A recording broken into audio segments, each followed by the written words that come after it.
There's nothing like bones to remind you of your heritage.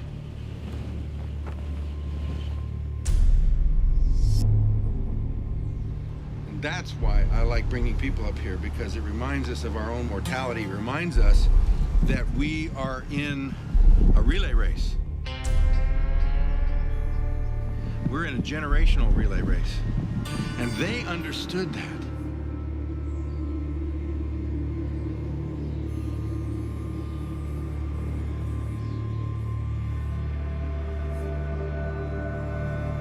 This is William Bradford's grave.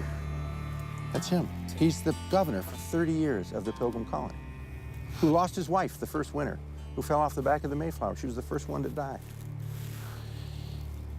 He's one of those that survived the first winter. He's one that went on and became their governor and their faithful leader for all this time. And they built this for him many years later.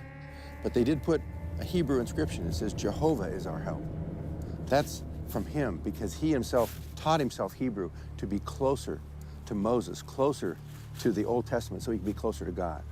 They had a love for God and a love for their families and a love for freedom that brought them to this world. And William Bradford exemplifies that. I wish they had left us some kind of a training manual, some kind of a secret sauce recipe card that we could pick up and go, all right, here's what it is, here's what we do. What do we do? How do we get back to that? You know, when the children of Israel going into the Promised Land, they crossed the Jordan River, and God stood it on in, and they walked across.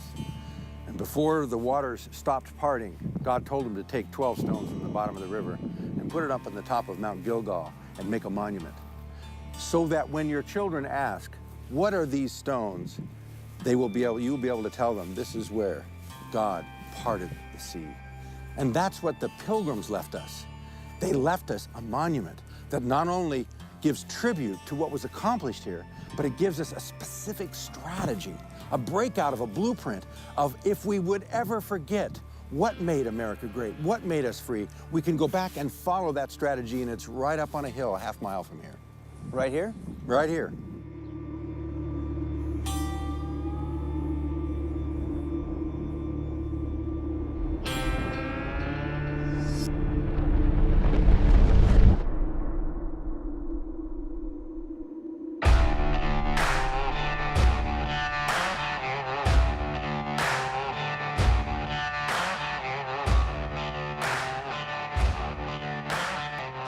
Is huge. It's 180 tons of solid granite. It's the largest granite monument in America, and it's hidden on a hilltop overlooking Plymouth in a residential neighborhood. I've never heard of this. Hardly anybody in America knows about it, and yet the people of America put this together over a 70-year period, paid for by the Congress, paid for by the state legislature in Massachusetts, as a strategy laid out. We call it the Matrix of Liberty, that was given to us by the forefathers, by the Pilgrims. And those 130 years ago, when they built this, wanted to leave this behind for us, so that if we would ever forget how liberty is built, we would know what to do to regain it. This is how they did it. This is how they did it. Now, if somebody else wants to try another way, which is what's happening today in America, we're trying 1,000 ways to turn America around, but this is the way it was done. This is it. The only successful strategy of liberty that has ever been carried out in the history of mankind. Well, let's walk through it. And let's take this strategy apart. What does this mean? What are they trying to tell us here? So where do you start? Well, her name is Faith. It says so right there.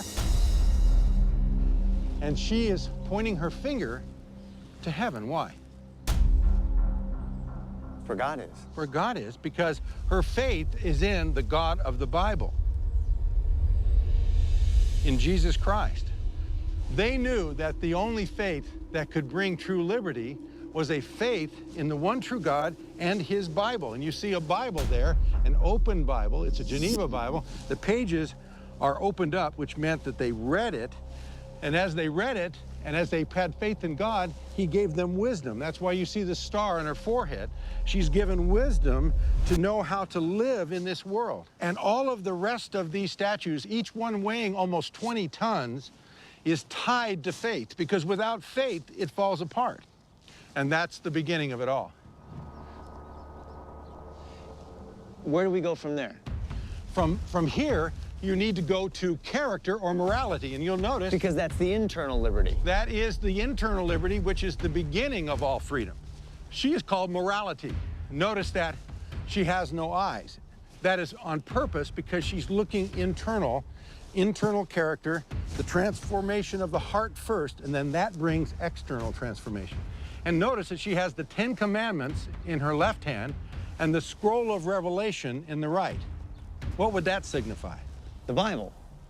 Exactly. That if you want to have morality, there has to be a standard, and more than that, there has to be an internal transformation. This is speaking of the need to internalize and allow God to change our hearts and our minds first. Because in England, you had top-down morality imposed on people. Do this, do that. You're moralizing people, but you're saying their morality started in the heart. In the heart. It had to be changed here. They realized Inside. Just because you said you were a member of a church, like the Church of England, didn't make you a Christian. And you see this over on the side. The side statues give an explanation of what the meaning of this is for us. That's why we need the evangelist. You see the evangel here writing down the Gospels. And there's a need for evangelists. Why? Because we need to have the gospel of the great liberating gospel of Christ that says he came to set us free. First.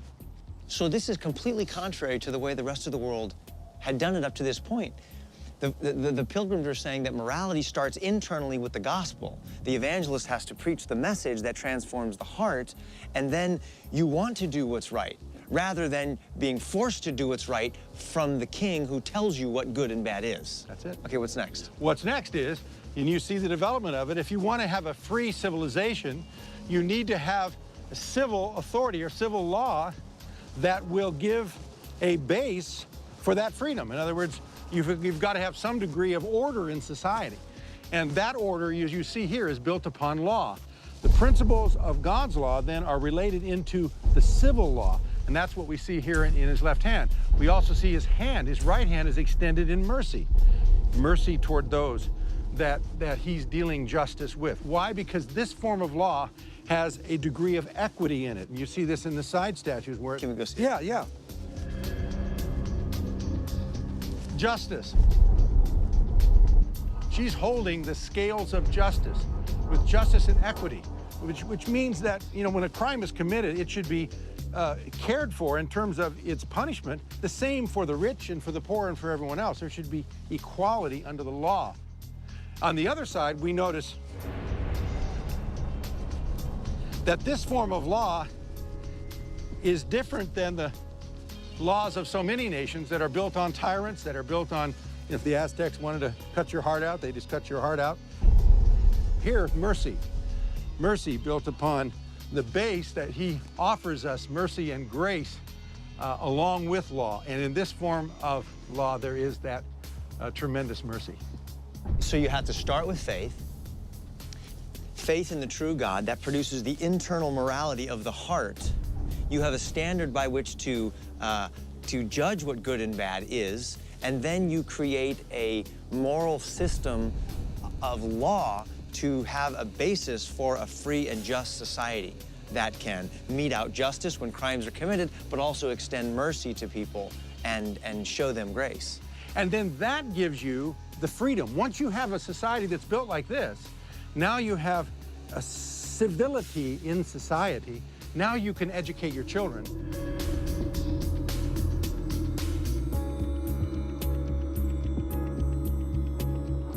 Here, they could train them. And you see the lady here in the statue of education. And she is opening the Word of God or the Book of Knowledge. And she has got the wreath of victory she's wearing, about a 25-year-old woman. She is educating her children, and she is sitting in victory. Why is she sitting in victory? Because she has trained her children up in the way they should go and prepared them so that the next generation that came after them would know the strategy of how to carry on the truth and carry on a free civilization. Isn't that amazing? And what's on her side over here? Over here, you see her training her child. And she has a book in her one hand, and then he has a scroll where he is writing on the other. And this is youth, trained in their youth. It was the parents' responsibility to educate. And so this would be the mother training up a child in the way he should go. You know what I think is interesting is that they had just left England and left this top-down government system. So when they got here, their idea of education wasn't send your kids off to a government school to educate them. It was the parents' responsibility to do this, particularly because their worldview was different than the government's worldview, which would have been, no, you're a nobody, you're a slave, you just lay down on your back and do whatever the king says, which is sort of the attitude that we get in most governments today, is that you just do whatever the government says, whereas they're saying, no, it's our responsibility as parents to educate our kids and to teach them faith and internal morality and to understand the importance of fair, just, and merciful laws. And it's passed down from generation to generation. And if you see on the other side, you'll see how the grandfathers played a role. For it's not just the father. Of course, the father and the mother are the key educators. But the key is the hoary heads. Those are the older ones who also have a role. Because you see the guy with the beard here, he's the old guy. And what do you see his left hand pointing to? There's a book, and it looks like you've got the 10 Commandments again. 10 Commandments and an open Bible, okay? And so he, being older and wiser, he knows the commandments, he knows the Word of God, and then he is pointing to that, and then on the other side, what do you see of him? That's the world. The world, right. So he is teaching the younger generation, both his daughter and his grandchildren, how the world works from a biblical perspective. And all of this leads to something, Kirk, and that's, you see the strategy building from the internal to the external, to the law, to education, to pass it on to the next generation. And what are they passing on? They're passing on liberty. And this is what is the result of living out that strategy. In his name is liberty.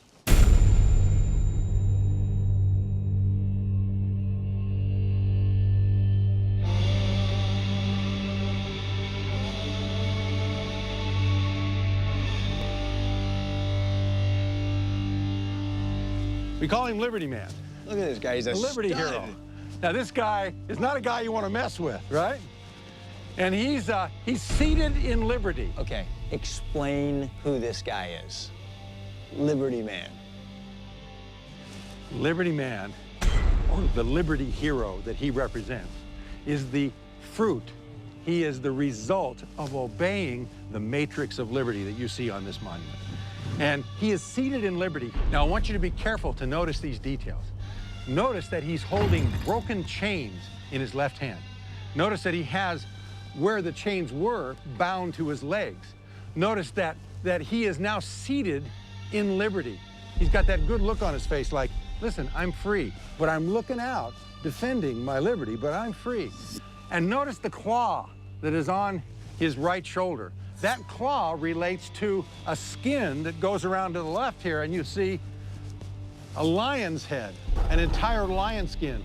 That ultimately represented the lion of the English tyrant back in those days. So he has slain the lion. He's slain the lion, and that's what it says here on the left. Tyranny is defeated, and you see Liberty Man standing over tyranny with his foot on the chest of tyranny. He's holding tyranny down. And again, the Pilgrims won this victory without violence of any kind, except living out God's principles. You know, one of the things that's striking me is the fact that this is talking about our forefathers, the Pilgrims, but this guy is not some wimpish little religious guy. I mean, this guy is a stud, right? Yeah. He's strong. He's looking out. He has just defeated a beast, and he's got a sword in his hand. That's right. And he's here to protect, right? That's right. He's here to protect his family and to defend the laws that they have made, and ultimately to defend their values and their character, their faith. Exactly, exactly. And it shows you that if you do it right, you can be strong as an individual, you can defend liberty, and if need be, you can fight. You don't want to fight, but if you have to, you're ready. But the point is, because you've done it God's way, there is a long-term blessing that goes with it. This is awesome. This is it. This is it. So, Kirk, this is that recipe. This is that strategy, that matrix that was what built America. This is it. And if we want to try something else, yeah, people can try other things. But in the history of the world, the one strategy that has brought more liberty, more prosperity, and more joy than any other is this strategy. Why would you go anywhere else?